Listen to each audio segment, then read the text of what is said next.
Well, Ben Cherington has cleared mountains of money off of the Red Sox ledger, shipping Josh Beckett, Adrian Gonzalez, and Carl Crawford to the Los Angeles Dodgers. The savings, including this year, in excess of $275 million. Now is this an opportunity with a clean sheet and a clean balance sheet for Ben Cherington to build a team in his image, Chad? Yeah, absolutely, and it's probably a gift that he never thought he would get.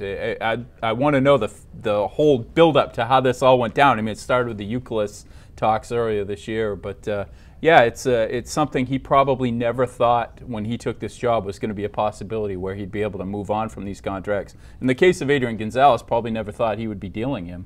Yeah, I think this is sort of his legacy deal. I think people look at this deal one way or the other. Yeah, in the same way that people looked at Theo Epstein moving Nomar Garciaparra. So I think this will be a deal that Cherington will always be attached to and will always be on his resume. But I think really, in actuality, I mean, I think that will be perception, but in actuality, his legacy is going to be defined by what he does after this deal. Yeah. How he goes about building this team. And if he's able to get them back to a consistently contending level, then I think that people will say, yeah, you know, Ben Cherington, he did a tremendous job there. And the narrative will be he cleaned up Theo's mess. Right. I think if he fails, then I think the narrative will be he wasn't the right guy. They shouldn't have brought in Theo's assistant to succeed Theo. So there's a lot riding on this for Cherington in terms of how, you know, people say this was a very difficult deal to make, but in a lot of ways, the hard part is still ahead of him. It is, and I think he still gets an incomplete in terms of making trades or what his track record is going to be with trades. The Lowry Melanson deal, it worked out a little bit more for Houston, but Lowry got hurt as usual.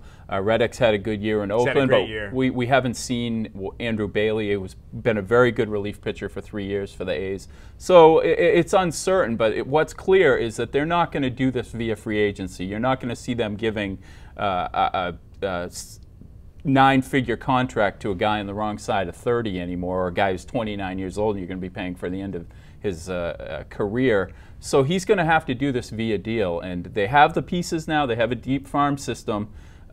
So that's going to be his legacy beyond this trade, is what he does do afterwards. I think in a strange way that the way this team performed this year and some of the off-the-field issues has helped Ben Cherington. Yep. Because I think now maybe this marketplace, you know, earlier at the trade deadline he was saying, you know, in Boston every year is too important. You can't really do sort of a rebuilding year or a trade-off year. But I think this year has gone so disastrously that now there's some sort of goodwill for the team to go in a completely different direction. And that buys Ben Cherington something even more valuable than the money he got off the balance sheet.